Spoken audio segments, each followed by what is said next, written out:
Click. Alrighty. Welcome to the PSBS of the PlayStation Podcast. I'm your host, Co-T, PS and Body Boys. My host here is... Andrew Reynes, double is. Yes, so we're on episode 90. 90. Turning a new leaf, new decade. Yep. The 90s. New set of 10s. So now we're 10 away from 100. Ooh. We're getting there. This is like the start of planning what 100 would be. We'll have to see. Yeah, we need to figure something out. I mean, I want to get either like loads of questions from you people. So I would like loads of questions. What some podcasts did, but it's so like terrible. Like where you get people to call in, like we would just call because you record a Skype call. We could just call people on Skype, have them on for like a little bit, and then they go. Yeah, it's not like they're a full on guest. They're just like making an appearance. Mm-hmm. Something like that would be neat. But like, dude, the time correlation and everything, just. I mean, I would at least maybe like to get 3 or 4 like briefly on, like no more than like 5 or 10 minutes, Yeah. But I think that something like that would be pretty cool. But I'll be brainstorming some ideas. Okay. Or we can have our own individual meeting about it. Yeah. Figure something out. I don't know if it's even mathematically possible to have T-shirts by episode 100. Maybe. I mean, that's 10 weeks, dude. 10 weeks. Then we get T-shirts in 10 weeks. T-shirts? Or a T-shirt. One singular T-shirt. The contact that I have for that, I'll start talking to her this week. Yeah. I haven't talked to her in a while, so I thought about doing it this week. But I don't know. She's just been really busy with school and stuff, so I don't know. I feel a little intruding if I were to do that, but I don't know. Mm-hmm. Talked a lot during the summer, but then like ever since school started, we don't really talk that much anymore. So, but not like we're mortal enemies. But you gotta build that bridge back up, man. Get those. Yeah, I'll be building the bridge. I mean, she opened her own like Etsy store, but it's all girly stuff. I mean, not that. Maybe if I was a girl, I would like it, but I mean, as a dude, you're not in the you're not in the target. That's demographic. The target audience. Yeah. Not of the target audience, because she opened her own Etsy store, if you're familiar with that website. So the Etsy store, she sells like Mickey Mouse ears that you can hypothetically wear at Disney World or Disneyland or whatever Disney resort of your choosing. Mm-hmm. I mean, they look nice. It's just that it's like guys don't wear a floral Mickey Mouse ears. I mean, you could, but speaking again of the target audience, Yeah, I mean women. Yeah, but, so having at least a shirt would be fantastic. Yes, it would. So we're trying to figure that one out. Yeah, I'll do it this week. Yeah, but speaking of figuring things out and target audiences and all this and that, this past week, an EA employee randomly tweeted out just the hashtag Skate4. Oh, he better not be teasing us like that. Really? I didn't see this. Yeah, he just randomly tweeted out just hashtag Skate4, and everyone freaked out, started liking it, retweeting it, and everything. And, there's this kind of little buzz over it. But then EA did their whole quarterly earning thing, whatever, and said that no, Skate4 is not currently in development, or at least not currently slated for their upcoming quarter. Does that mean it could be in the idea phase? Like, it's just probably. I mean, that doesn't mean not in development. I mean, but is that at least an idea? I mean, it is always an idea, right? Just skate with another number on it, but can it at least be, brainstorming and meetings? Yeah, it might be in some pre thing where, like, the little hashtag thing was probably just to get people's attention and just to see, kind of gauge interest there. The interest. Yeah. And then now kind of commenting on it directly. Yeah, commenting directly. That's not currently in the plans, not currently in development. See, and they're giving us the job is working because we're talking about it now. Yeah. Skate, yeah. So it's one of those things where, like, yeah. I mean, I think they should make a Skate4. Oh yeah, dude, people love Skate. I know, it's like people who love Skate just love that game. Like immensely. Like it is, especially Skate 3. Mm-hmm. Like that was people's game. Like they loved it. Yeah, because like that really filled in the void of the lack of Tony Hawk. Mm-hmm. I mean, there were Tony Hawk games, but they weren't good. Yeah, and they still aren't. I mean, the one on launch on PS3 wasn't too bad, but it Yeah. was still kind of mediocre by comparison. Yeah. So Skate filled in that void, and I thought it was a really neat game. I think I played Skate 2 the most, but 3 I never really got into too much because I really felt like 3 was just kind of just, improvements over 2. Mm-hmm. It's kind of like from Rock Band to Rock Band 2. So, and that's when EA was just like on fire with so many of these franchises. I mean, they had like Mass Effect, Rock Band, and Skate, and all these, and it would be nice to have a return. Oh, you mean back when publishers would cover all the genres and not just focus on 2? Primarily in the first-person genre. Yeah. When Yeah, EA was developing music games and sports games and extreme sports games and taking a risk. RPGs and shooters, doing risks and original ideas and not. They're taking strides in that though. The EA originals. Yeah. Let's not forget about that. But yes, I see what you mean. In terms of AAA space, I definitely agree. Yeah, and that warning in the beginning of the PS4 lifecycle, they'll spout again about the too many shooters, and look at what we get: just a lot of shooters and first-person experiences, which is fine, but to an extent, it's a little much. So. Yeah, because I mean that's what people were pointing out in the comments on a lot of these articles about Skate 4 was that just this generation there is a huge, lack of just like the whole extreme sports genre is just non-existent. Yeah.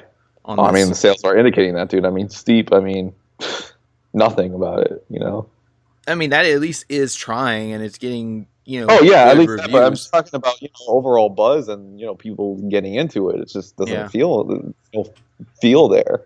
Yeah, it's probably a great game. I'm not disputing the quality of the game, but it's just because from the people that have played it, they like it a lot. But it's just I don't know if it's gauging that much interest. Yeah, but I mean, it is an extreme sports game, but it's still not exactly the one that's popular. Like people want like skating, like skateboard games, and they try. Well, Activision tried a year or two ago when they tried to bring back Tony Hawk, and that just failed miserably.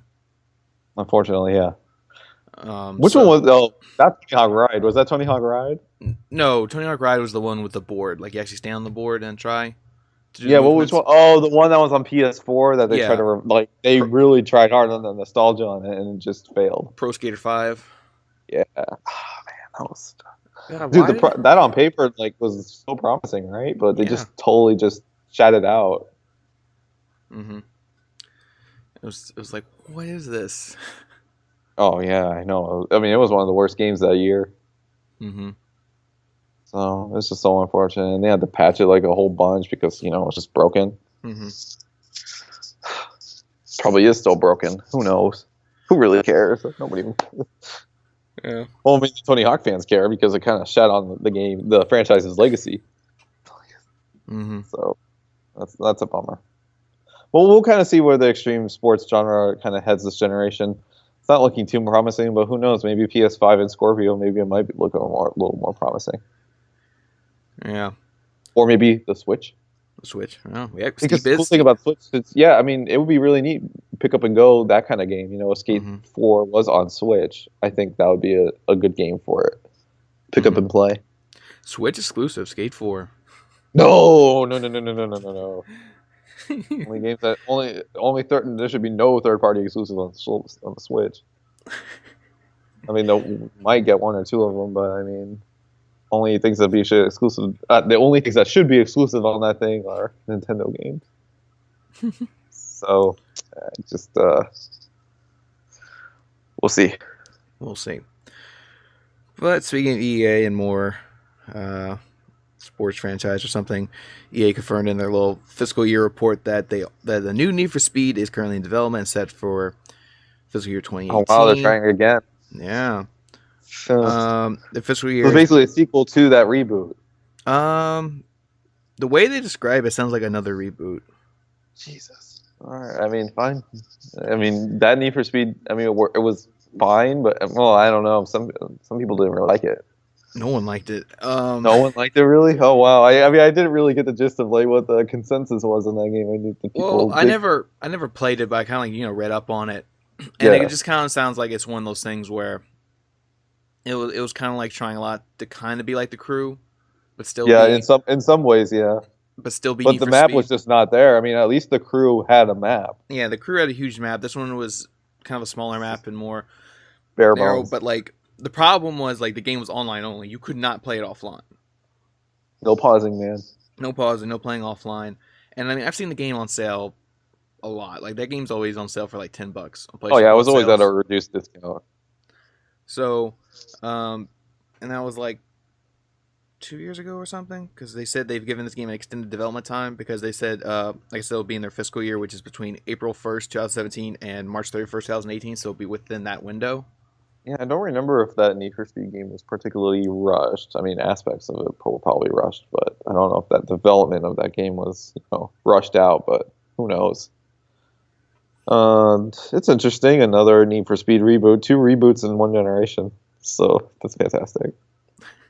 I mean, it doesn't really matter for this kind of game because Yeah. who cares about the story? Yeah, it's not like a continuous series. Everyone's a reboot basically of the last And one. it had the Guitar Hero Live cutscenes looking thing. It's just so odd.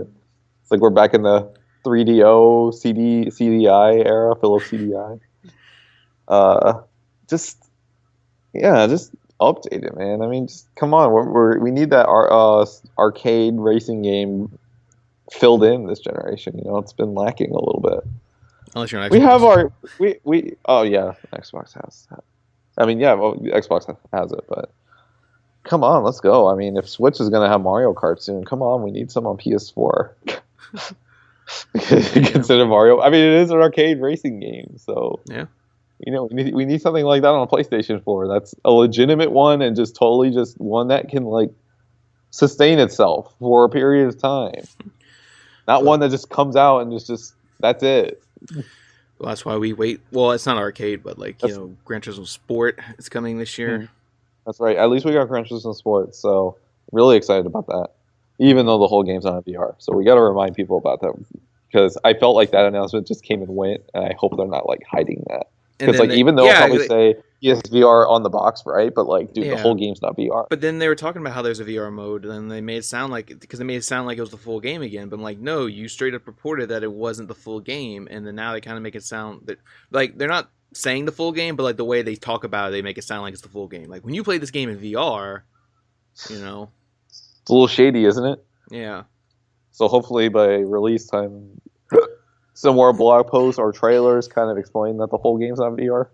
Yeah, just kind of say certain modes, or I don't know. See, that's another thing too about this Need for Speed. I wonder if it would be VR compatible. I mean, EA has been, experimenting with stuff in VR, so yeah. I wouldn't be surprised. Because I mean, racing games you think would be the ones that are like you should just probably by default start developing a VR mode, because you think it would just work. Yeah. Yeah, there were some people questioning about VR that should we have more new games on VR that are just completely new, or instead of like developers trying to just shoehorn it in games that, well, quote unquote, shoehorn it into games that already exist, like Tomb Raider and Call of Duty and Star Wars Battlefront. Where do you kind of stand on that? Like, do you think there should be more original stuff or stuff that should be included in games that already exist? I mean, I don't know. It's one of those things where I would rather a full experience. Right. Because like Tomb Raider, it's one of those things where like I haven't even tried it out yet, and I just don't really feel like even the need. The way it looks, it doesn't look all that attractive either. Like I saw it and just no. Well, it's just one of those things where like I don't even feel the need to try it out because already you have a game that's not VR, and then you have to set up all the equipment just to play that one mode. That's not even that exciting, Some trophies though. Yeah, you get some trophies on it, but I mean, you could still play it without the VR. Oh, really? Wow. Yeah, it's not VR. Okay. At first, I was like, "Damn, I can't 100% this game." No, you can play that mode without VR. So many trophies in that game. It's like 100, nearly 100. Yeah. So it's one of those things where, in that case, that mode's not exciting enough to like really set up the equipment and stuff, even though you're not really playing a full VR game. But then you look at the flip side of that, like Star Wars Battlefront, where like, oh, everybody loves the X-wing mission, so like that one's worth it, even though it's just one mission. For the setup. Call of Duty. Huh? The Call of Duty. The Call of Duty one's a separate app. It's not in the game. Oh, so you haven't tried it yet? No, I played the Call of Duty one. Is that one okay? It's okay. I mean, you might as well just go play E Valkyrie though, because it's basically trying to do the same thing. But one kind of counter to that argument about like what we should be getting with VR. I mean, Batman Arkham VR was really good. Yeah, and that's a full experience. That's what I'm saying though. These full experiences are great if they like really commit to it, Or or what I love right now is Resident Evil 7 because Resident Evil 7 did the great thing of like being a full game that is fully playable in VR. You can play it with VR. You don't have to. You can play it all just regular controls, all the TV, or you can play the whole thing in VR. See, that's something I want to see more of. I just don't know how many games can really, do that though. Yeah, actually, this was like the most I watched of Resident Evil 7 this week, which I probably shouldn't have because like it was really going into the game. I could definitely tell like where it was made for VR, like even when you play it non VR, because there's a lot of cutscenes in that game. It kind of stops a lot to me. Well, those aren't cutscenes. Like I said, That's just the beginning, right? I mean, is that just kind of the beginning, or like what is the cutscenes? Because you were talking about last week the cutscenes, like the in-game ones, or like the ones in game you still stay in first person. Like if you can still move the camera around, then it's in game, and that you're still in VR. But like the actual cutscenes that you can't interact with are like in theater mode. They're not in VR. Mm-hmm. It's got the map, so like you're able to explore, right? I mean, it's not just kind of just linear and like just straightforward. I mean, it's about what it was in the old Resident Evils, where you're kind of just exploring and trying to solve the puzzle and get to the next room. And I was thinking like as I was watching a little bit like Outlast, a little bit, like a tad. At one point, it's like Outlast because there is one point where it's just at one point it's like Outlast. Well, it's just stealth, and then the other times it's just like you have weapons. You're not hiding in the locker. No. I mean, you were hiding in lockers both in Alien Isolation and in Outlast. Yeah. I can't wait for Outlast 2, man. I want Outlast 2.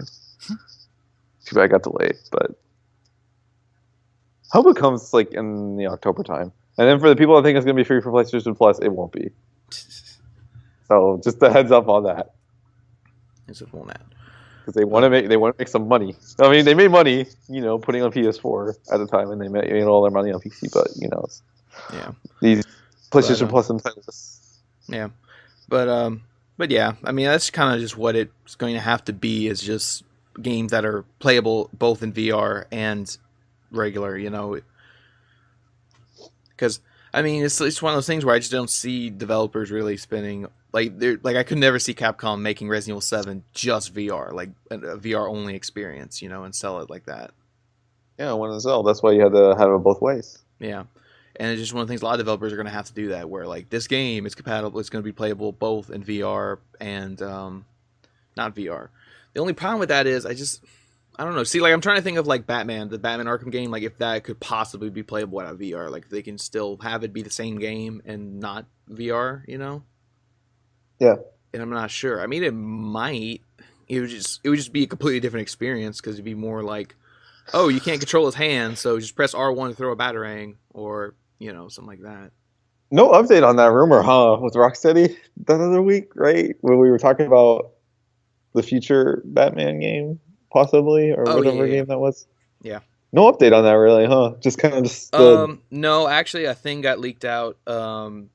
From IGN France, like a teaser thing said save the date March 8th, and it was in the same font as Batman Arkham Origins. Mm-hmm. And it had the Warner Brothers logo on it, so March 8th is when we're going to hear about the new Batman game. Oh, okay. March 8th. I mean, it'll probably just be in the back of my mind as it was before, but at least I know when, we'll get confirmation of what it is, Yeah, and 8th. I have a feeling it's probably what we discussed that other week. I mean, those details are pretty concrete. Yeah, so in a month, we're going to know about the next Batman game. Let's see what protagonist we get, whether you like it or not. No. Oh, well. Oh, well. But, yeah, so that's kind of the thing, just trying to find a way to make these video games work, both or whatever. Because, like, there's certain other ones, like, I mean, like, E-Valkyrie, you can only play it in VR, but like that's a game that can easily be played without VR. Right? Mm-hmm. Batman, I'm not sure. Until Dawn, yeah, you could totally play that without VR. I mean, you can already play just with a regular controller. Until Dawn, Rush of Blood. Yeah, Rush of Blood. You could really play that on a regular controller. Yeah. Like, See, have you tried it without wearing the headset? no, because you can't play it without the headset because you can't see where you're at unless you like. Oh, I see what you mean. Yeah. But you can play it with the regular controller. But like your two guns are locked together where like they move in one thing, one motion. They Where move they're in not unison. yeah, they're in unison. Unlike if you play with the move controls, you can kind of just like aim anywhere. But you like the move controls, even though you have to Yeah, calibrate it a lot. I don't calibrate them.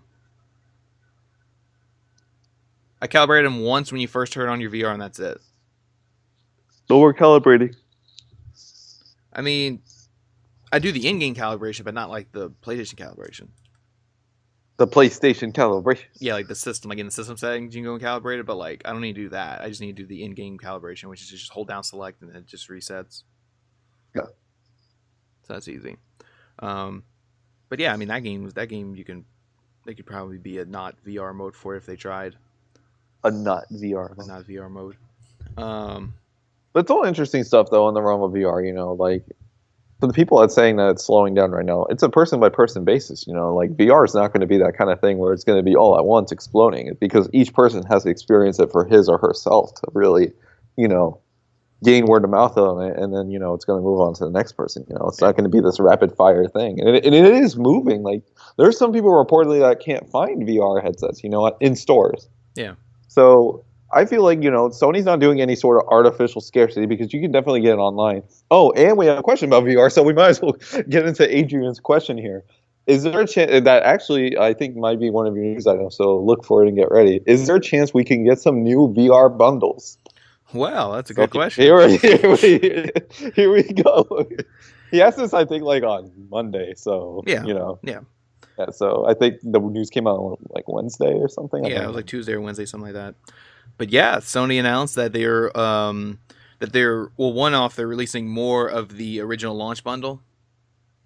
Oh, excellent! Yeah, like more. Yeah. So you're gonna get the headset, 2 controls, a camera, and PlayStation VR Worlds. Mm-hmm. So they're gonna be releasing more of those because those have been completely sold out since launch. Like you could barely find those. That's good, because that's out of all those. Well, you gotta list out the other ones first. Yeah, list out the other ones. But I mean, that's gonna be available this month. Sorry, I had a cough. Ooh, you gotta get some water. You gotta get some water. But yeah, that's gonna be available later this month for the original price, $4.99, with everything in it. But also at the end of the month, GameStop will be releasing an exclusive version of that will come with the headset, 2 controls, a camera, and Until Dawn: Rush of Blood will be included in the bundle. Yeah. But I mean, Rush of Blood's kind of worth less than VR Worlds. That's kind of that's kind of the weird thing. It's a neat book, but it's weird. Yeah, it's a good game. It's just one of those things where it does diminish the value a bit, because that game right now is $10. Like it actually dropped in price, so it's like $10 at most places right now. Yeah, you know what? Like I was thinking about getting some of these VR games, but I feel like like at least there'll probably be another VR sale by the time I get a VR headset. So I was inclined to maybe buy 1 or 2 of these VR games that were like half off, but I was like, nah. I mean, I can't use them. It's like a waste if I can't get. Well, I mean, Until Dawn probably won't drop lower than $10. Yeah, it probably won't anyways, but I have a feeling like there will be another VR sale again, like later down the road. Like they have Until Dawn, Robinson, and even though Robinson was more cheaper at retail. Yeah. But that digital though, that's why that's what you're paying for. These bundles are. I thought they said bundles. I was like, oh, so another one. I'm like, oh, there's only Until Dawn. That's it. That's the only new one, and it's exclusive to GameStop. So basically, they're just touting that we're gonna have more launch bundles. Yeah, releasing more launch bundles and having there. I mean, yeah, the Until Dawn one is not the value. I mean, it's a great game. It's just not the better value. As much of a value because the game's only $10. But like, if you just really want, the VR and you want the bundle with everything, and you just don't care about the game, or the game value, just get the Until Dawn one, because I mean, it is a great game. Yeah, it's probably a better game than VR Worlds, isn't it? Yeah. There's more to it. There's more playability in Until Dawn, because it is one thing, but it's really fun and you could play more of it, where like VR Worlds has some good things, but you're only playing like small segments of it, Yeah, just basically trying it out. Yeah. And plus, like VR World is like the one I would not even be inclined to buy separately anyway. So like I would just want it bundled, you know. Yeah, I ended up So buying it separately, but it's oh, okay. you did. Well, I Well, thought you because you didn't get the launch I didn't get the bundle. bundle because I already had the You camera already and the had everything controls else. and all that. I just need the headset and some games, so I ended up getting VR World separately. And VR Worlds is all right. It's just, like I said, just what's good in there is like just small things. Like the shooting range is great. Like when you do the London Heist shooting range, The London Heist. like that's really fun because you can you actually grab the gun, grab the clips, load it, and shoot it stuff. Like that's really fun. But it's just that doing the It's on rails. no, well, yeah, the story mode's on rails, but like the targeting range is just in one spot. Yeah. Where like Until Dawn, you're moving on rails, you're shooting stuff, and there's more of the horror stuff and all that.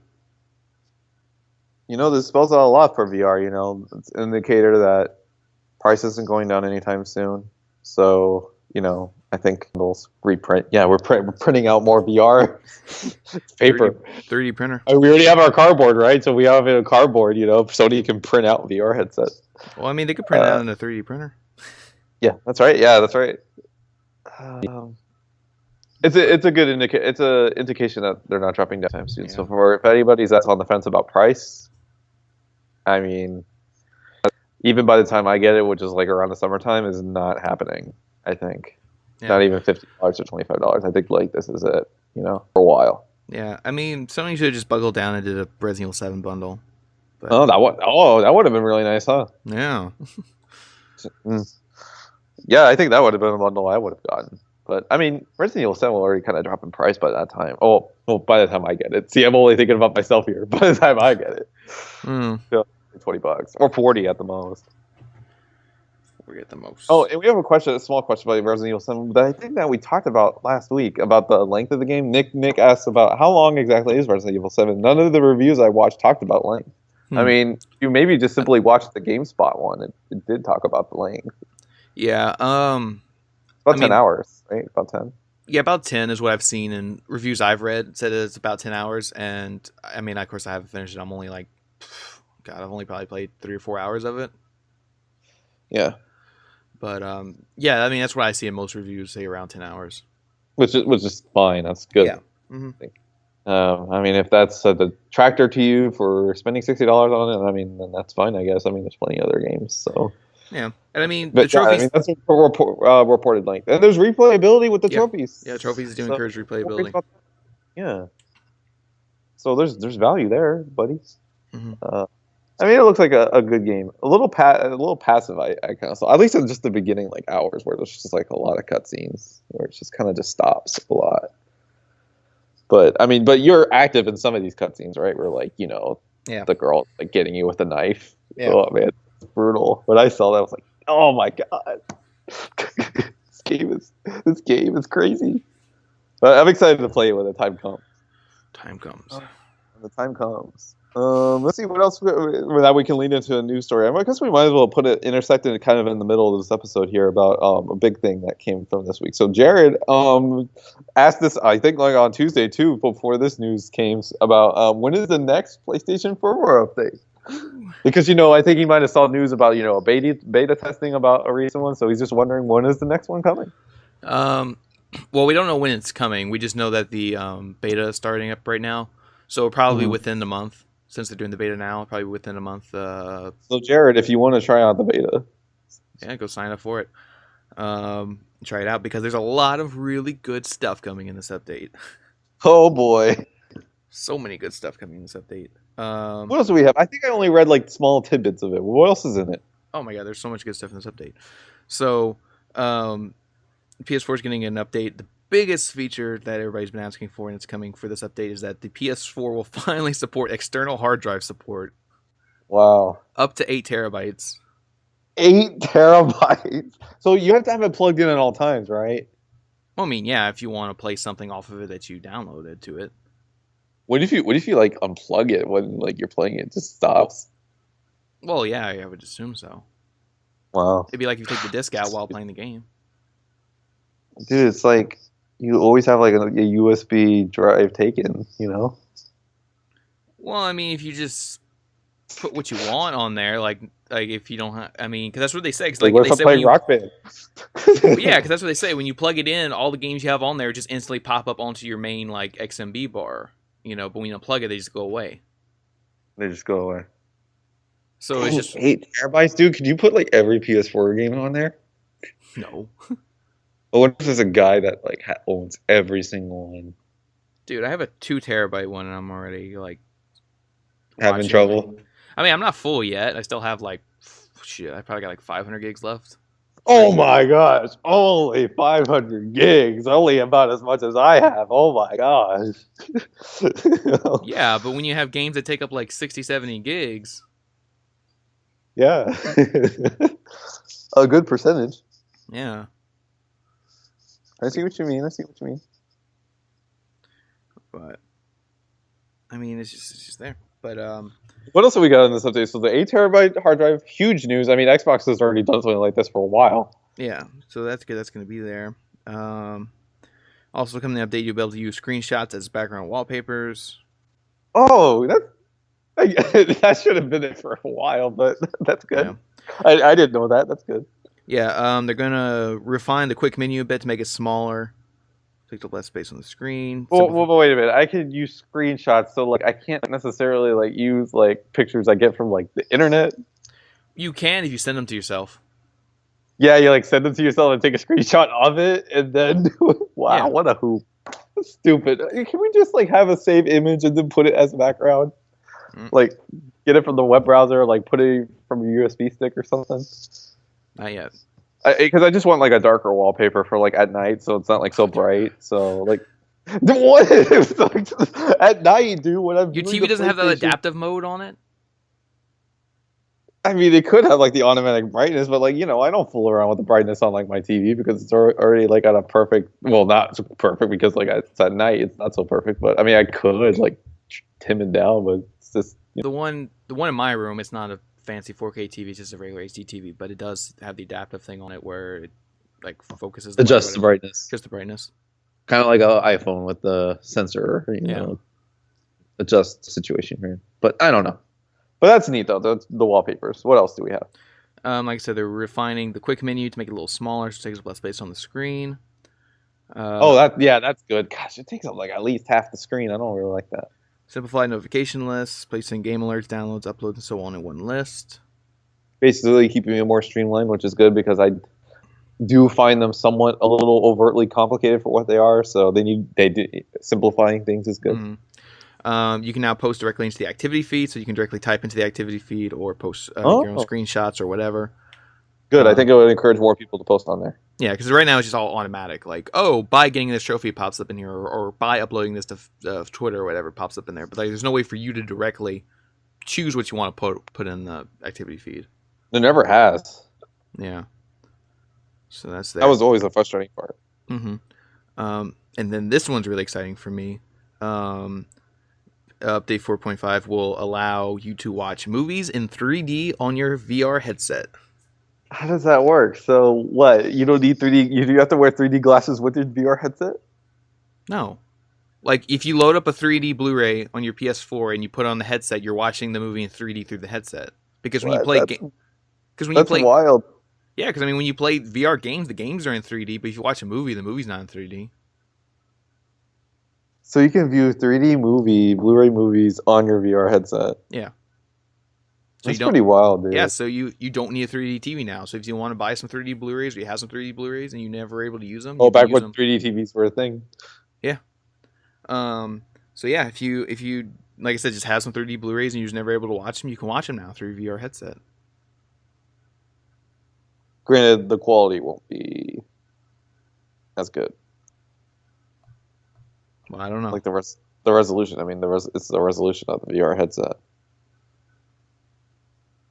So I don't know. I haven't watched a Blu-ray on my VR headset yet, so I don't know how. How have you not done all these things on your VR headset yet? You've had this thing for how much? For how long? I watched a DVD and the quality was terrible, but you watched a DVD. What are we? 2005. The DVD was all they had, so when I got the DVD,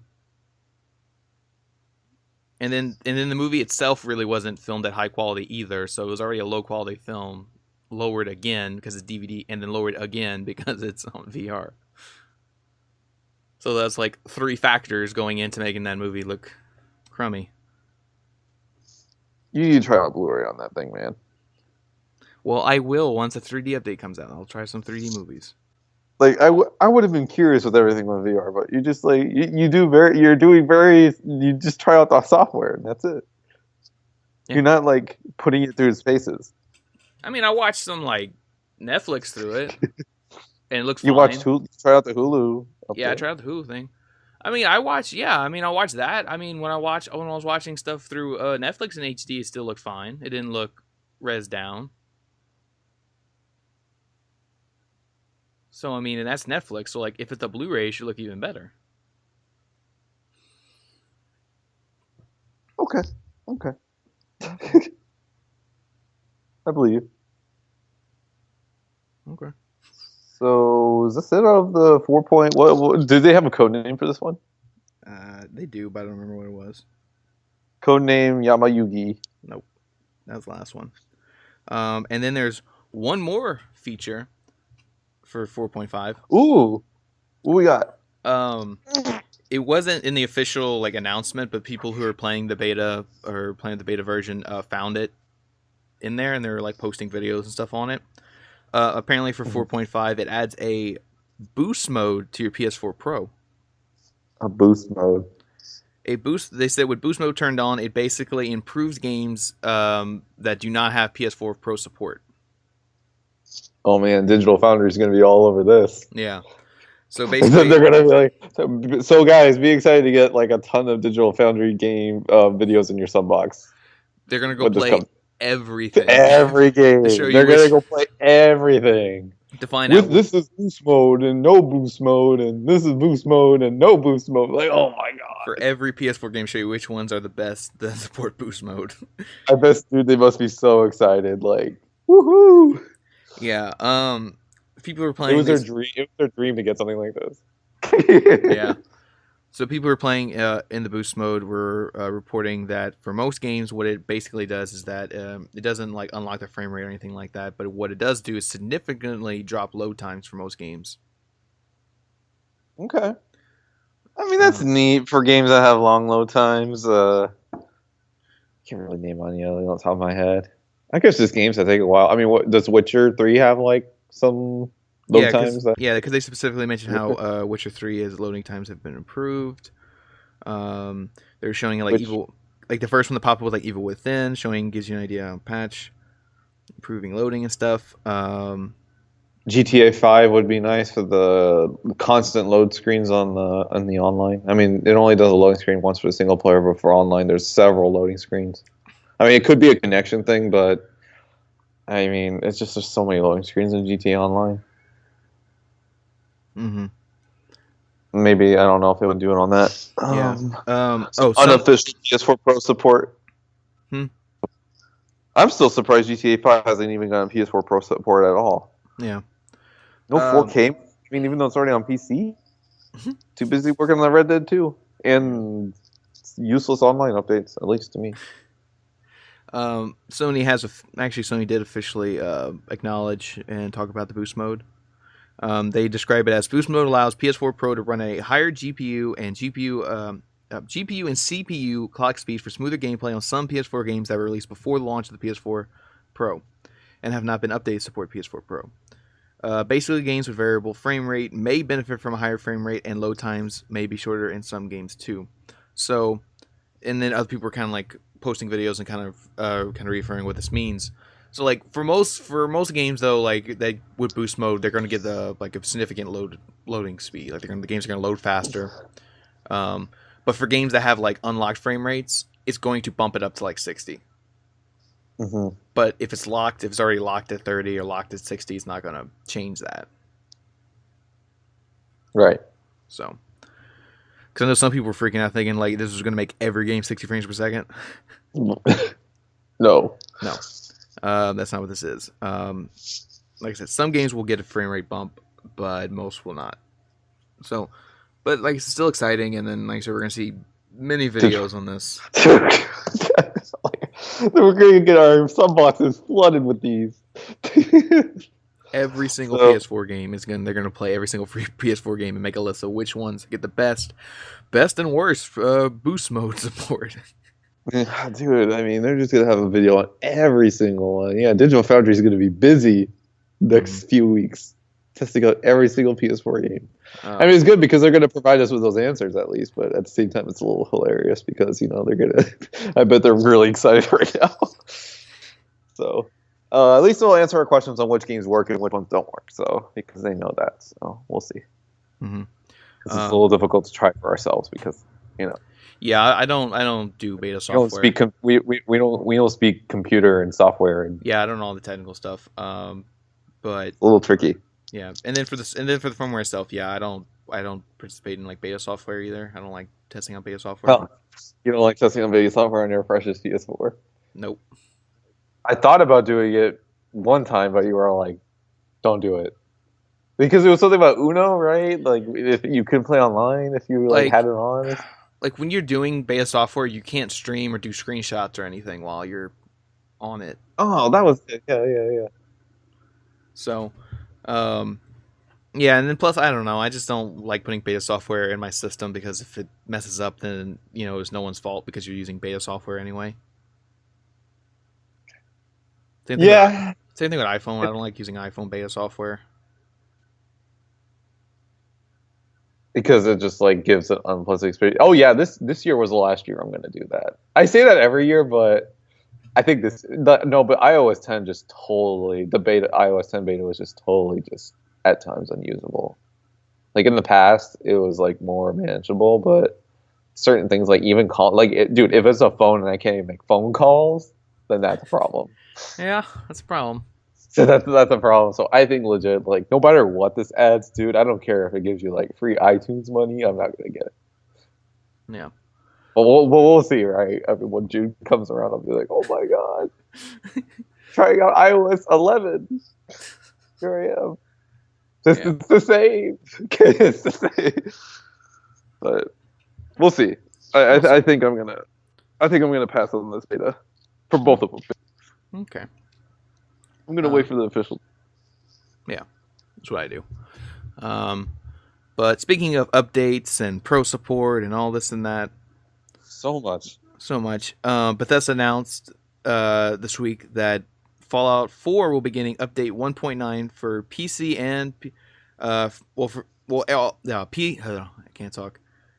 So basically, all three of the major platforms that's on Fallout 4. Yes. Basically, all the platforms that's on Fallout. PC, PS4, and Xbox One are getting update 1.9 next week. But on PS4 Pro and PC, this update will allow high-res graphics. So, what about Xbox One S?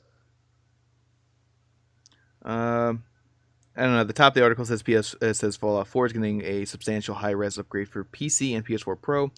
Update 1.9 comes out next week for PC, PS4, and Xbox One. Will add native 1444p resolution, enhanced effects, better draw distance, NPCs, trees, grass, enhanced lighting and graphics features for the PS4 Pro. Good. But it says for PS4 Pro. All that for PS4 Pro. It doesn't say about Xbox One S. So so is there 4K on Xbox One S? I mean, it's supposed to be, right? I mean, I don't know. HDR? It does HDR and 4K stuff, but you don't hear about the games running at 4K though. Any native 4K games, because I mean those are a little far between on PS4 also, native 4K games. Native 4K. So and then this update specifically talks about it running at high res on PC and PS4 Pro. It doesn't really talk about the Xbox One S. So it's kind of weird. Digital Foundry, you're going to give us those answers. Yeah. Because that's what it says here. This will be a native 4K. The game Fallout 4 run native 4K on PS4 Pro. So that's really exciting. I really want to check this update out. So I loaded up Fallout 4 on my PS4 Pro this week. It's already out? No, it's not out yet. Oh, you just loaded it up to update it. Yeah, I loaded it up so that way when it does come out, it will update. Because I didn't have Fallout 4 installed on my PS4 Pro. So you excited it'll get you back into it? Yes. Yeah. Because like I said, the only reason I kind of fell out of it was because my brother borrowed it for so long and I just never got it back, and then I just kind of started playing other games. And then when Totally. and then when I found out about this Pro update, I was like, no, you better give me my Fallout 4 back because now I want to play it, with the Pro support Better give it back. because it sounds significant. Because like, I kind of messed up with Skyrim. Like I do. Did you get Skyrim Special Edition? So here's the thing about Skyrim Special Edition. Oh So boy. people keep saying that actually Skyrim looks really great on PS4 Pro, like because with the Pro support and all that. It doesn't. It doesn't. I thought it did. Well, I mean, it's not like a huge improvement over the PS3 version. It's fine. It's fine. Well, what were you watching this on your laptop? Yeah. So you No, actually, my phone. Your phone. Phone. Because that's the problem with watching videos. Like that's my problem with watching videos. Like I can't really see the full resolution because it's on my laptop. Oh, so that's when it kind of sucks because you don't get the true resolution and how it actually looks on a TV. I mean, you're just seeing like whatever the details are telling you, but like you can't fully see it. I mean, you can kind of see it, but not fully see it. You know what I mean? Yeah, I see what you mean. I don't know because like I thought Skyrim was supposed to be like they said at first they said the frame wasn't perfect when it's running on Pro, but it looks really good on Pro, like visually.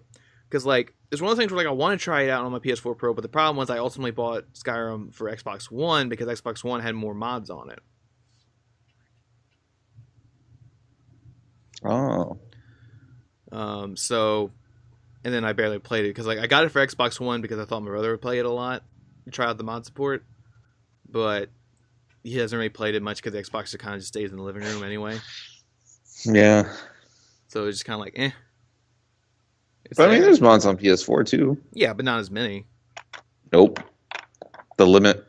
So like that's why I got it. That's why I ultimately decided when Skyrim Special came out, I said, I'll just get it on Xbox One. Since I just got an Xbox One anyway, so I might as well just get it for that so I have, access to more mods. But, I haven't really played it, and my brother only played a little bit, and he didn't come back to it. Mm-hmm. And it's just one of those things where, like, I kind of want to play it on my Pro, see the Pro support, but I don't feel like buying it again. Oh. I mean, it's dropped in price. I mean, what's the lowest it's been? Like $30? 20, I think, digital. 20 digital? See, for 20, I mean, that was at one. I mean, for 20, I might get it again, but I don't know. Not Try really. it. Just to try it, yeah. But it doesn't matter because when Fallout 4 update hits, I'm gonna be playing that again. Seems like a nice update. Yes. One that doesn't require a season pass or anything like that. Pretty good. Sounds significant. Can't wait to try and see if it does a big jump. Digital Foundry will be over this one too. Oh yeah. This was a good week for them. Mm-hmm. Oh yeah, this is just like subscribers and video views. Oh yeah, they love all and this. to their Patreon. Yeah. And we need to get an update on when Resogun's supposed to get that Pro support. I don't know. Housemarque's pretty busy with their but new they game, announced so. it like a month or so ago that like, oh, Resogun's getting Pro support with HDR and all that, and I'm like, oh, that's cool, but like it's not here yet. Dude, I know it would look freaking good though. Yeah, I know. Like I loaded Resogun on my Pro, like, yeah, update's coming soon, right? And then like a month later it's like, nope. And then I checked. The game's only like a gig. It's not like it's taking up like a whole other space. No, but like it's just funny. Like I downloaded and like every time I turn on my PS4, I don't see no little like ding to show you that like Resogun's been updated. I'm like, and then like I go check it, like update history, and it's like 1.5, and I'm like, no, where's whatever for HDR Pro support? Which PlayStation 4 has the 2 terabyte hard drive? The Pro or the regular one? No, the Pro has a 1 terabyte hard drive. Oh, so you have the 2 terabyte on just like a regular PlayStation? Yeah, I installed the 2 terabyte on my regular PlayStation, but why'd you do that? I mean, well, I did that like I did that a year after I bought my PS4, so that was like 2 years before the PS4 Pro even came out. Okay, I'll allow it. Yeah. So, but now with external hard drive support, I can just copy everything because that was the reason. Like, because because you're not the only one that asked me that said that. Well, why didn't you put your 2 terabyte in the PS4 Pro? And I'm like, well, one, because I bought it 2 years before, and so it's already in my regular PS4, and I don't feel like taking it out and putting it in the other one. Yeah. Because I would have to re-download everything again. Unless you just copy it to an external and then you just put it on. Yeah, now I can do that. Well, once the update comes out. Dude, that must be dangerous putting like external stuff like on beta software if you're trying out the beta. Yeah. Is that a little dangerous? Yes. Like it could just crash your game and everything on your hard drive is gone. Like it was a bug. Yeah. What other questions do we have this week? So we can interject them in here. Anything news related? Okay, this guy has a pretty crazy question though.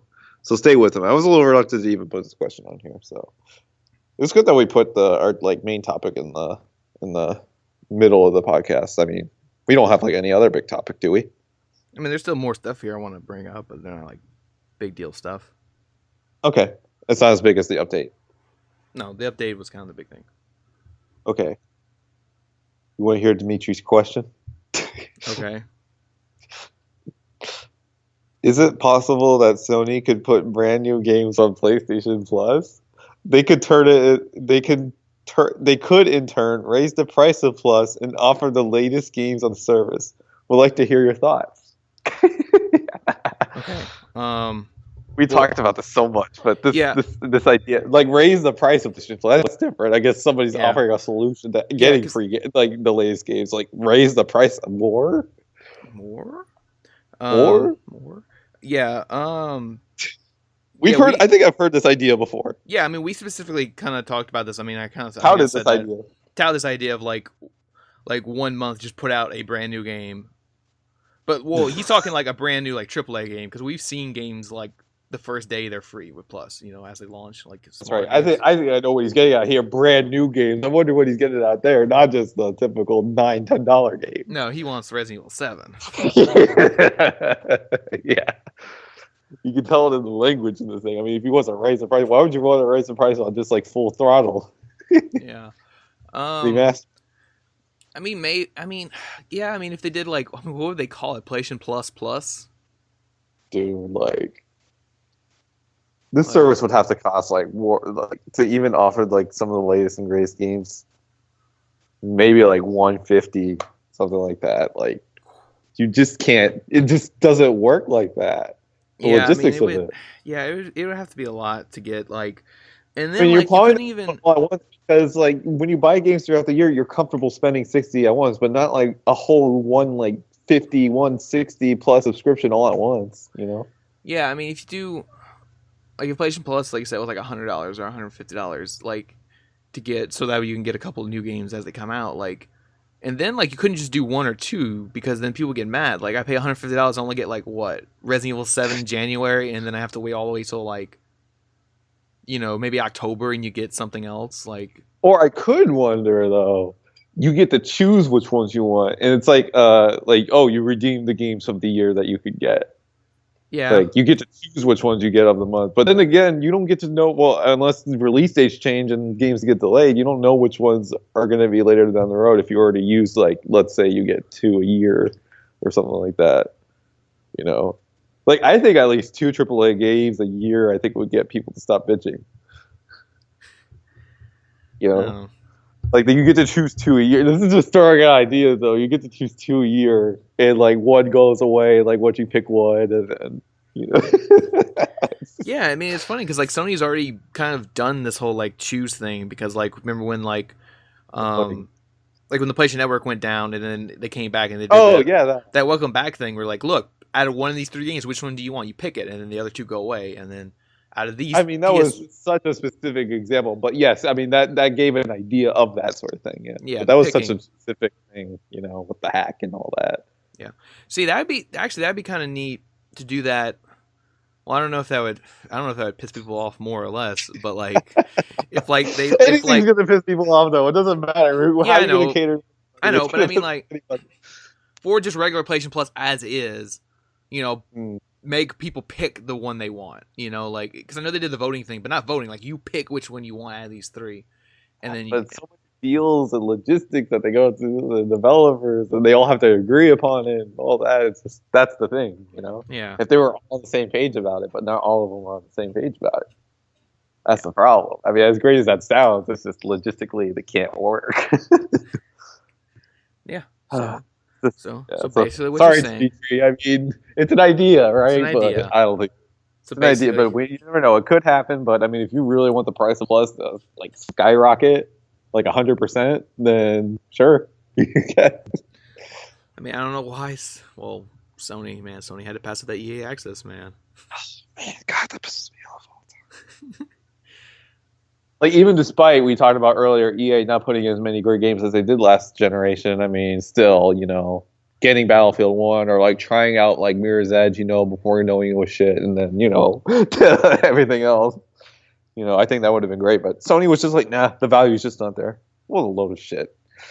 $5 a month and you get all the EA games. Like, they're a big publisher force in this industry. Why would you say no?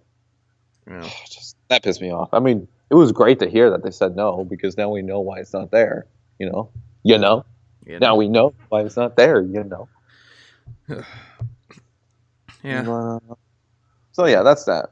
But we should probably answer Will's question before we go to the rest of the stuff, I guess. Mm-hmm.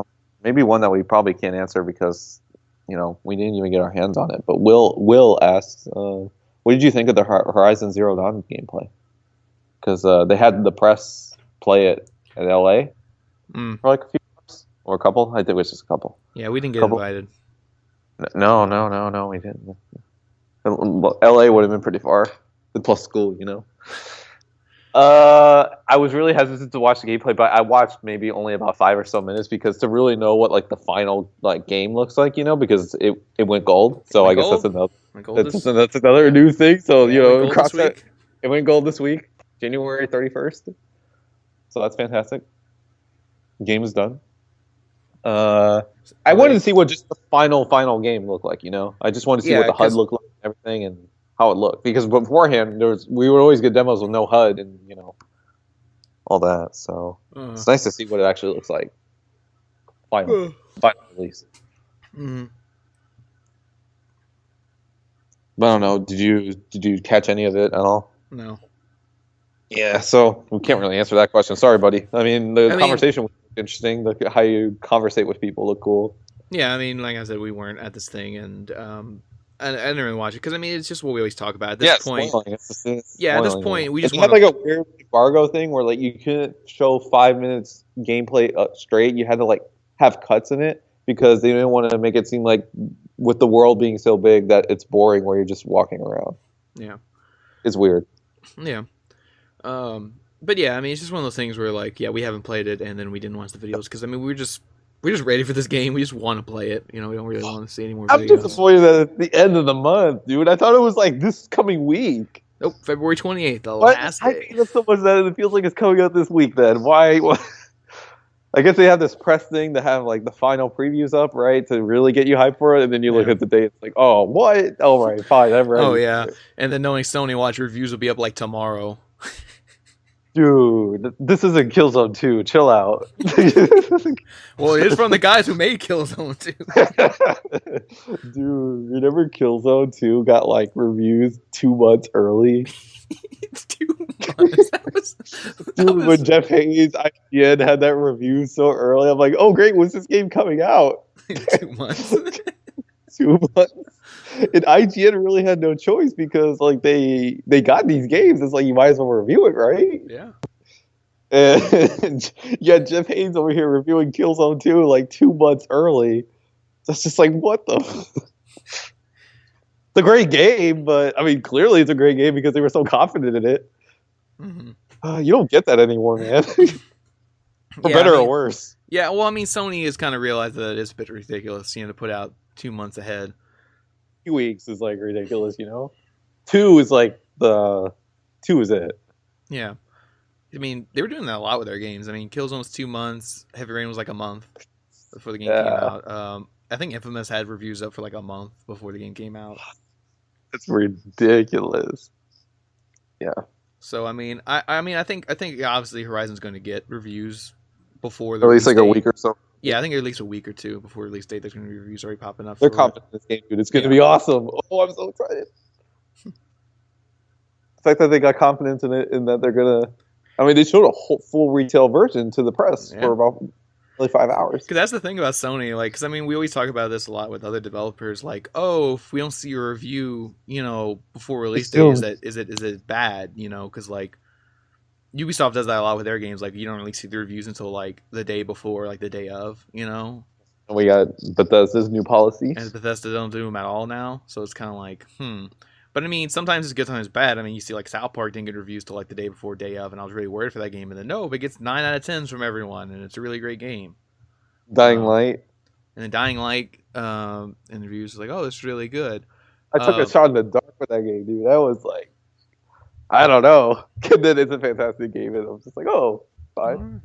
Yeah, and then like, but Sony always puts theirs out a week or so before. I mean, Last of Us was like a week or two early, and then like we said, those other extreme scenarios were a month or whatever. So it's like, so when you see Sony do that, you're like, yeah, that's confidence. But then like when the order came out and there's no reviews until the day of, and you're like, this is really weird for a PlayStation exclusive to not have early reviews. What's going on? That was already, we were like when it was approaching. God, can you believe the order was almost 2 years ago now? Yeah, and it was just like how we're all in like panic mode before that game came out because like there was no reviews, and it was like Sony doesn't do this. Like Sony doesn't wait till like the day of to post reviews for their games. Just everything about the order just was totally not Sony exclusive like at all. So other than the graphics. Other than the graphics. That's right. And the originality. Look, we give Order a lot of shit. It's just its length and its gameplay. I mean, everything else surrounding it was pretty neat. Yeah. But still, I mean, it's a game worth getting if it's $10. I mean, it has been $10 or $5, dude. It was $5 in some cases, right? There was that $5 sale a couple weeks ago. $5, yeah. It was a $5 sale. So like, anybody's complaining about Plus, just get it. Like, it's about a month worth of Plus, anyways. If you get it, and you get to keep it. Not that you really want to keep the order, but just get your platinum and you delete it. Just get your platinum and go home. Knack, same thing. Get prep for Knack too. Yeah, Knack was $5, but like that game takes up so much space that like I didn't even. Yeah, unnecessarily a lot of space. Dude. Yeah, I wonder if they're going to compress it at all for Knack too. I mean, we're seeing that though. I mean, like a lot of launch games took up like a ridiculous amount of space, and then now they've kind of optimized it more to where most games, because most games because like at launch, like when the PS4 for launch, almost every game was around 50 gigs, but now most games are around 20, 25. The only games that go above 25 are like the really big kind of games. Or games that just don't compress stuff like Doom and Wolfenstein. Yeah, Doom's like 70 with all the updates. Uncharted, Call of Duty, Battlefield 1, Uncharted 4, I think is like 60 gigs with all the updates. Games that just contain a lot of sound assets. Yeah, sound takes up a ridiculous amount of space. And Uncharted 4 now has like how many different sound options now? Oh yeah. So those probably alone take up maybe 10 or 15 gigs. Mm-hmm. So I mean, that's there, but I think on average most games are around 25 now. I mean, even Skyrim is only 25 gigs. Or less. I mean, it was a PS3 game. It was a PS3 game, but still. Not surprising. So, yeah. Helping with the hard drive stuff. So, at least we got all the questions knocked out. What other things do we have from the week? Mostly some release date updates. So, we can kind of go through those kind of fast. Mm-hmm. Let's see. Let's go through this real quick. We finally got an update on the Psychonauts VR game. Oh, finally. A lot of VR stuff this week. Wow, okay. Mm-hmm. Psychonauts in the Rumpus of Ruin. It will bridge the gap between Psychonauts 1 and 2, and the game will release. Okay, we need that bridge. We need that bridge in the story. Bridge. Yeah, the game takes place. This VR game takes place right after the ending of Psychonauts 1. Bridge the gap to 2. The game will launch on February 21st. Okay. So you see, you're gonna be willing to try this one out and all? Yeah, I need to go finish Psychonauts 1. You have it, PS2 Classic on PS4? Yeah, I got it last time it was on sale. It was like $3 or $4. So I got it. I just need to go and play and finish it. Oh yeah, it was like $3 at one point, wasn't it? Like $3.75 or $4? Yeah, something like that. And I bought it. It's been a steal. Dang it, I never got it. Oh. So I have it downloaded, so now I need to go and play it. Get ready for this. That's cool. In the game, players see the world in first person through the eyes of Raz. Plays other, plus as other players via power. Raz used other powers, including telekinesis and pyrokinesis. Psychokinesis? Psychokinesis. No, it's pyrokinesis. I was getting my words mixed up. Oh, pyrokinesis, not psychokinesis. Pyro with fire. Pyro. Okay. I like my fire. Yeah. So like I said, this will bridge the gap between this Psychonauts 2, and Psychonauts 2 still has estimated date for 2018. Jeez. All right. Well, It's getting to move on. Yep. No price point was listed for this, so we're not sure how much this is going to be. $20. 20 bucks. Yeah. It is a Double Fine game, so I don't know if it's worth holding out for. To think if it's going to be free on Plus. Wow, our first VR game Yes, is free for Plus. First free. Just VR get a game. question. When are VR games going to be free on Plus? Like, oh my god, enough Plus questions. The amount of time that these people are asking about things with Plus, you can go, it would work the same amount of time you would get money in order to buy these Plus games. Well, I mean, that was kind of like when the PlayStation Move came out. Everybody was like, "Oh, we're gonna get Move games for free," and then like we only got one free Move game ever on Plus. Shit, that's right. And it was and it was Little Big Planet Prehistoric Moves. That was like fairly recent, wasn't it? Yeah. So yeah, that was the only time we got a Move game free on PlayStation Plus. So, I don't know about VR. Yeah, we're probably not getting any free games on VR. I mean, maybe you'll get something that's VR compatible. Maybe. Maybe that's a maybe. Nah, I don't really see it. It's limiting, and people want to redeem it, and I mean it's like Vita at least, but at least like the Vita games that have been coming out recently, like are on PS4 also. Yeah. Nah, I just don't see it. Don't see it. We'll see. So that's coming in the month. So well, maybe you have one game by 2019 or something. Hey, Kojima's went to PAX South, I guess, in Australia. I feel like Kojima's wardrobe to every single convention for like the next like 4 or 5 years is Death Stranding t-shirts. Yeah. So he's gonna be promoting that game, dude, for the next 4 or 5 years. You don't need to ask Kojima about it because that's a brilliant thing for him to wear Death Stranding t-shirts because anybody that asks him about this damn game, he doesn't have to answer about it. He knows it exists. He's wearing it on him. Mm-hmm. You might as well get a Death Stranding tattoo at this point, like on his face. Yep. But he did shed some more light on details about the overall tone of the game, which is good. Because, I mean, those trailers are confusing in terms of what tone the game is aiming for. Because people that I talk to about this game are confused on they think it's a horror game. It's not a horror game. When it's not a horror game. Like, even when it was first announced, it was, I mean, despite, some of the imagery of the trailers, it's not a horror game. I'm glad Kojima's at least stressing that to people a little bit more because, I mean, I would admit it's a little confusing given the vibe the trailers give off of, but I'm glad that he's kind of setting what the tone is because people need to know that. Because I don't want them to expect something that it's not. Because granted, the last thing he worked on, I know PT, well, technically Metal Gear Solid 5, but PT, I just don't want them to get confused with that, Yeah. But he said it would be very much in the vein of like kind of how Metal Gear is, There's serious things to it, but it's also humorous, Mm-hmm. There's bits of humor a lot. So I think it's very much in the vein of Metal Gear, I think. Metal Gear's wacky sense of humor. Yeah, and I wonder, London, what the game's rating might even be too. I mean, you never know, it could be T. I doubt that. I mean, we'll see. I mean, you never know. I mean, I was surprised that not Until Dawn. Horizon Zero Dawn is rated T. I mean, anytime when you're fighting, 90% of the time, when you're fighting, I know it's not human, so it's not blood and all that. Yeah, like I expected that. When you fight robots, it's almost always rated T. Rated T.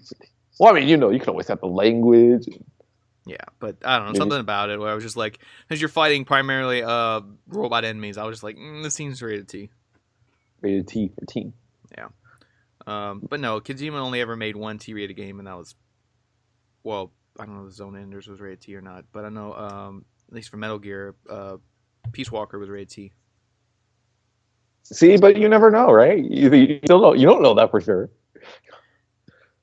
And I don't know for sure, but I mean, it's like a possibility. I mean, like I said, we haven't seen anything concrete of the game other than nope, we haven't though. But like just based on the imagery and stuff, it just seems like a darker, M-rated kind of game, and not. It did, yeah, it does. But I don't know. He's kind of giving a contrast of what what the overall tone of the game is going to be, despite what the trailers give off of. So I think it'll be rather interesting when we get to see gameplay. Yeah. I'm so excited the day we can see gameplay of that game, man. It's going to be phenomenal. I think because it's Kojima. Bow down. Prayer. Kojima.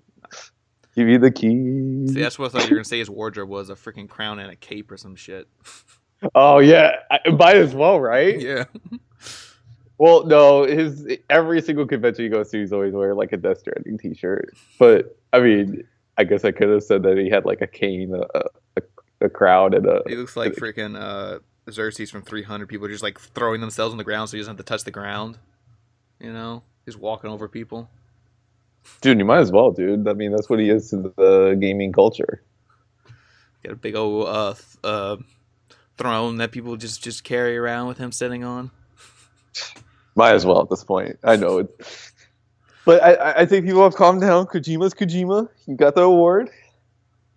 He's just hanging out. Well, it's not like he acts anyway. It's just everyone else acting this way around him.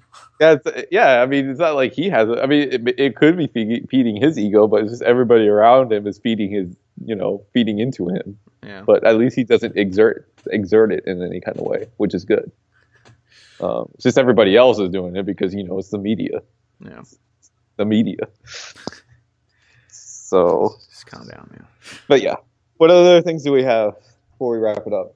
Yeah. Anyway, a couple more release date things. Final Fantasy 12, the Zodiac Age remaster of the PS2 game is coming to PS4 on July 11th. Oh, I kind of thought that was sooner than that. No, I don't think they ever had a release date, so now it's coming in. No, they didn't. They had the announcement towards the end of Final Fantasy 15's development. So, yeah. All right. I mean, summertime is good for remasters, I guess. Yeah. That's good. Yeah, I mean, Square Enix pumping them out. I mean, that's coming out. You got Kingdom Hearts. I want my Kingdom Hearts, though. That's what I want. Yeah, it's coming in March, the double pack. Because the new one, the 2.8's out, and it's like, yeah, that's cool. 2.8's out, but I can't play it because I need to go back and finish 2 on the double pack. Here's some good stuff about that prologue. Yeah, you getting the hype up for Kingdom Hearts 3? There is very much in the vein that we talked about, like Metal Gear Ground Zeroes, where it's not like the greatest thing in the world. It's not like super like long, but it's a supplement thing to It's not going to be the greatest thing. It's short. Mm-hmm. So yeah, there's that. What else we got? They announced that For Honor will have an open beta next weekend. For Honor's open beta. Yep, February 9th through the 12th. Because the closed beta ended this past weekend. I gave my impressions on that last week, so you can check that out. And then everyone can check it out next week because it's open beta. The game has very good animations. Yes, it does. I'll give it that. I was looking at it, like the way the executions are, look very nice. Very nice, especially since it's a multiplayer game. The graphics are really, really great in it. It does look like it has like a certain kind of weight to it when you're like controlling the characters. Mm-hmm. Yeah, each character does have their weight and kind of feel to it. Good. It's not. If I was a little frankly afraid about For Honor 4 in terms of like all the characters feeling the same, just with different weapons. So that's good. That's not the case at all. Mm-hmm. That's what I see so far. Yes. So that will be next weekend. But this weekend is the Ghost Recon Wildlands beta. I checked my Ubisoft account. Didn't get the beta. You didn't get the beta? I didn't. I'm like, what? You're the one that told me to sign up for it, and I got it. Yeah, you need to sign up for it so you can play it. I downloaded it last night. I haven't turned on my PlayStation yet, so hopefully it's done downloading so I can start playing it. Because I hope they do an open beta. They probably will. I mean, they're doing the open beta for Honor, so they're probably going to do an open beta for it within the next probably 2 weeks or so. They'll probably do an open beta for Ghost Recon. Because actually the codes went out Thursday, because Thursday was supposed to be the day for you to get your code and then preload it so you can start it Friday, but I didn't know that. I forgot about it. I saw somebody playing on my friends list. I was like, oh, wait, that's this weekend? Go check my Ubisoft account. Yep, there's my code. And I'm like, okay. So I started downloading it Friday. So hopefully it's done now so I can start playing it, get some impressions going so I can talk about it more next week. Yeah. So if you have Ghost Recon questions, start thinking about them now. And, okay. Yeah, definitely to anybody that's playing it. I believe, let me check. I think a couple of my friends got it, but I'll see if anyone's playing it. I'll be like, hey, do you have any things for the podcast on this? Yeah. Mm-hmm. So checking my friends. Nobody's really on. Friend Alex is on. But, yeah. I can't believe it's already 3:08. It's 2:08 over here. Yeah, 3:08. Dang, this is going past full because I only just woke up at 12, so day's just getting started, right? Mm-hmm. But yeah. So get the beta. We'll be playing that this week, trying to get that questions and stuff. Anything else? Anything of relevance? Of relevance. Last Guardian dropped in price. Yeah, permanently. A permanent price drop. It's $40 now everywhere. Don't know what that says about the game. It took a hit. It clearly didn't sell. So just, yeah, because it's not too often you see Sony games drop like that. No, I mean, I feel like more in this generation than previous. There was always that kind of golden rule on PS3 that Sony exclusives weren't going to drop in price for a while, but this generation has really definitely kind of altered that rule a little bit. Yeah. So, yeah, I mean, at least it can maybe entice more people to play the game. I personally really like Last Guardian a lot, so people should definitely go play it. I think it's definitely a game to go out and play. Mm-hmm. I haven't played yet, so I don't know. I mean, would you wait for 30 or 20 but I mean 40 is good for it. I mean, PlayStation Plus. Yep, that's me. That's me. Or a lot of Flash sale, $5. Resident Evil 7. Where's my Resident Evil 7 for Plus? I would have liked Resident Evil 7 for Plus. This guy on the February game. Wait, we didn't even go over February game. Let's go over that real quick. Do you have that? Yeah, I got that. Yeah, just go over that real quick. Because I was wondering, I was like, where's the February lineup? We've talked about Plus so much. We talk about more of what should be on Plus than what actually is on Plus. Yeah, what is on Plus? So yeah, Sony announced what's coming on Plus. Let's go over that real quick. That could be like the last thing. Yeah, let's do this. On PS4, we're getting Little Big Planet 3 and Not a Hero. On PS Vita, yep. On PS4, we're getting Ninja Senkai DX, which is also cross-buy with PS4. Also on PS Vita, we're getting Torquil cross-buy. I think it's Torquil, not turquoise. It's the word torque and then a big L. Some torques. On PS Vita, and it's cross-buy with PS4. Star Wall on PS3, which cross-buy with PS4, and then only on PS3 and an extended edition. Okay, that's cool. So, here it is, a AAA PlayStation exclusive game, Little Big Planet 3, free on PlayStation One that Plus. I think was overlooked, and I think a lot of people will probably get it now, so that's good. Yeah, go check it out, go play it. You can't get the Marvel costumes no more. I want to check the dislike ratio on the video. See, yeah, that's January's. Yeah, because I mean, I don't know. I mean, this is it. Like, people keep complaining, like, where's, this and that, game, and here's Little Big Planet 3, Like, it's something. This is like, what, the third retail game they put out Plus? Yeah. Because we got Injustice Ultimate Edition, Zombie, and now Little Big Planet 3. Oh, and, oh god, what's that? Lords of the Fallen was free. Yeah. That's 4 I can think of. They've been free. Let me see. I'm trying to find the PlayStation Plus video. Okay, there we go. 361,000, 4,000 dislikes. Oh my god. These people. It's got 9,000 likes. It's a weird ratio. It's not like it's about a quarter. No, it's almost half. Half dislikes, dude. Xbox Live Free Games Project Cars. Wow, Little Big Planet 3 is a big surprise. Can't wait to see some new players. I mean, that's true, right? It'll kind of liven up the community a little bit. Thanks, Sony, finally, you listen to us. Doesn't make up for 6 months of indie games nobody's heard of, though. God, last 3 months are pretty bad. I played Little Big Planet 3 on PS3. It's great fun, but butthurt 12-year-olds want to play Call of Duty for free. Finally, our prayers have been heard. Thanks, Sony. See, it seems like generally people, they finally give you ungrateful 12-year-olds a AAA game, and there's still dislikes. Can't make everybody happy, I guess. Yeah. I mean, this isn't even like a launch game, because like everybody kept saying, like, the launch game's like Kill Shadowfall or something like that. I'm like, it was a year after. So I mean, you're not getting that. I mean, here's Little Big Planet 3. I mean, it's been on sale a couple of times. So I think it's been on sale.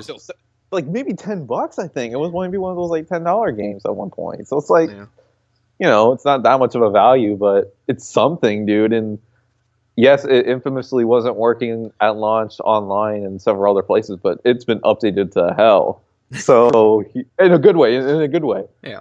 I haven't touched the game in a long ass time, but I'm sure it's fine now. And yeah, people can dive into the game and maybe buy some of the add-ons. I mean, we've got a lot of the costumes back in the day. Mm-hmm. Yeah, I bought that Marvel one right before it went delisted. The expiration, but you can still like re-download it, right? Yeah, you can still re-download it. Yeah, it's just you can't buy it now. Like if you have not already bought it at this point, you can't buy it now. But you can, you can like have it and download if you've already purchased it. Which that's what I did. You know what? This is just a solid month and plus. This is a long time since we said that. It's a solid month. So for the people that are complaining, stop complaining. Yeah. Because what that guy said right there, if you're ungrateful people, you get a AAA game and you still press dislike on the video. But yeah, it's always fascinating reading the comments. Half and half. People are like, "Yay!" and then they're "nay," and then just complete jerks, just to be jerks. Mm-hmm. But yeah, gosh, a loaded news week this week in the realm of PlayStation. I'm very happy about that. Yeah. Lately, things have been dominated with Switch and some Xbox One stuff, but it's nice that PlayStation got some steam this week. Switch is a month away. Switch is a month away. Yeah. Kojima also really likes the Switch. He likes it. Death Stranding's not going to be on Switch, but Yeah, hopefully people don't read into that and like, Kojima, is Death Stranding coming to Switch? You just laugh. He's just like, I just play 1-2 Switch with some YouTube personalities. I'm not gonna put Death Stranding on this thing. Yeah. Oh, it was another Titanfall 2 developer just laughed when they asked if Titanfall 2 would come to Switch. Dude. If it didn't sell on PS4 and Xbox One, what's it gonna sell on Switch? But Titanfall 2 is a fantastic game, though. Yeah. Mm-hmm. Jokes aside, it's a good game. Mm-hmm. Or more than a good game, really. So, I mean, it's a shame that's not coming to Switch, but come on. I mean, the game barely sold on PS4 and Xbox One. It's sold, but not, a lot. No, I think EA is just trying to be like, oh, it was fine, expectations or whatever. It met it. It didn't, like, exceed it or go below it. It was just kind of there. Yeah. But maybe it was your fault for putting two shooter games as close as they were together. I don't know. And the people that argued, I mean, I know you didn't. I mean, even though it was two different audiences of shooter genres, but there's really no such thing as that, I mean, a person that likes first-person games tend to like just about any kind of first-person game, I mean, that wasn't so much in the PS3 era, but especially this generation, I feel like people are just open to any kind of other first-person experience, That's not shit. At least on, whatever's on the digital storefront on PS4. So, I think people are a little bit more open-minded than they were last gen. I mean, even though World War I and Titanfall 2 are so different, but it still appeals to the same kind of people. I mean, for goodness sakes, you put them both on, like, junk food snacks for weapon boxes and, like, XP boosts. So what different audiences are you trying to appeal to? You might as well have Titanfall 2 on the wine. You might as well have Battlefield 1 on the wine and Titanfall 2 on the energy drinks. It's like, if you want to do that. But then again, it's encouraging alcohol sales, and I don't think you want to do that for video games. Yeah. But it doesn't matter. The NFL's fine with it, though. Yeah. Get that golden can. Super Bowl games for life. Even though you can only do that up until you're 75 years old. Mm. And the fact that you don't even get travel expenses paid to go to these Super Bowl games. Mm. And the fact that you don't know where these seats are. It could be like all the way in the back. Right? I mean, what did pay? So, it's pretty funny. No. But other than Switch, no gaming ads for the Super Bowl. Mm. Just a Switch. Spending those advertising dollars. But ads, man. The ads. I think that's about it of a PlayStation. Yeah. PlayStation. PlayStation. Is there anything else this week, or is that about it? That's about it. We can start wrapping up. We're already an hour and 24 minutes in. Well, that's good. So Yeah, with that, this has been the PSBS PlayStation Blizzard podcast. I'm your host, Code T. PSN by West Coast. Here is Andrew Reyes, double Liz. Be good this week, everybody. Stay safe at the Super Bowl parties or wherever you go, because I'm not gonna do that. And yeah, just play games too. Yeah.